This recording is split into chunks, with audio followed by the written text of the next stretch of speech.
هذه الآية وما فيها: قل لا أسألكم عليه أجرا. عن ماذا يا سيادنا لا يسألون أجرا؟ عن القرآن الكريم أو عن الإسلام أو عن الهدى. لو نظرنا إلى القرآن الكريم ومكانته، سماه سبحانه وتعالى إنا سنلقي عليك قولا ثقيلا، وسماه سيدنا رسول الله صلى الله عليه وسلم تركت فيكم الثقلين: الثقل العظم والحق والحقيقة، التكليف والتعريف والتشريف. حتى كلمة الثقيل الثقل في اللغة العربية تقال لماذا؟ للشيء النفيس، شيء ثقيل يعني نفيس.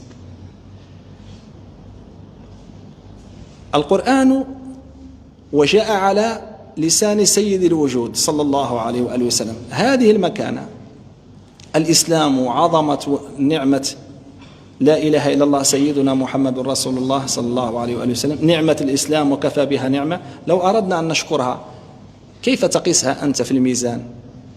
هل يوفيها يعني شيء من الذكر؟ يوفيها شيء من العبادة؟ لا يوفيها شيء.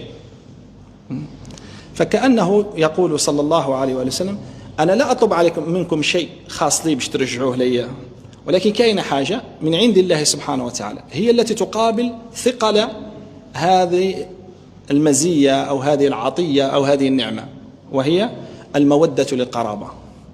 لهذا قارنهما وقال: تركت فيكم الثقلين كتاب الله وعترتي وإن اللطيف الخبير أخبرني أنهما لن يتفرقا حتى يردا علي الحوض.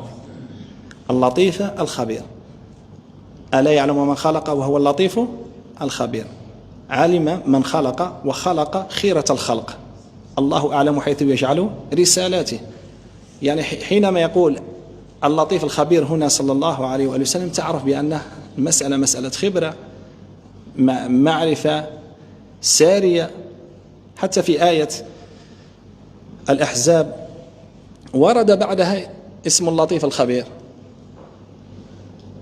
إنما يريد الله ليذهب عنكم الرجس أهل البيت ويطهركم تطهيرا واذكرن ما يتلى في بيوتكن من آيات الله والحكمة.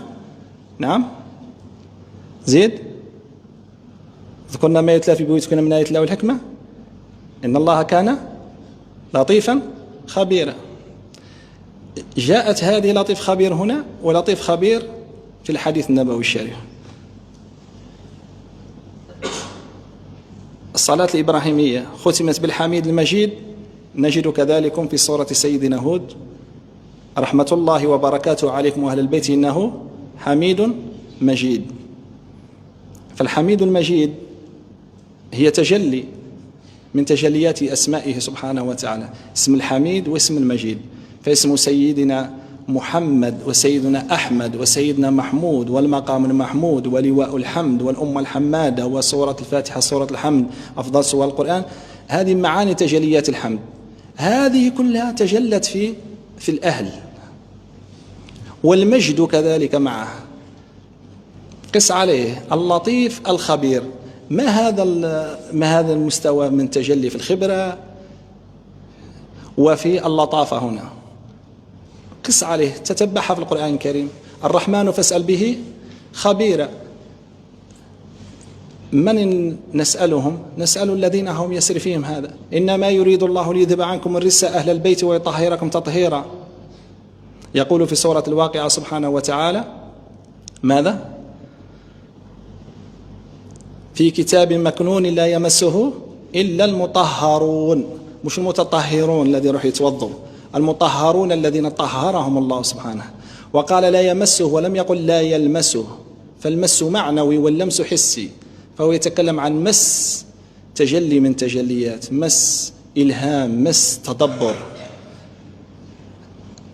فالأسماء إذن وحينما يذكرها سيدنا صلى الله عليه وآله وسلم عندها مناسباتها.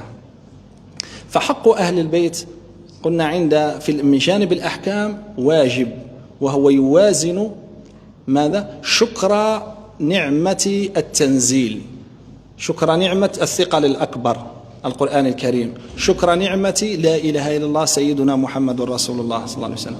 أو قل بعبارة أخرى: حق أهل البيت مظهر لحق سيدنا رسول الله صلى الله عليه وسلم.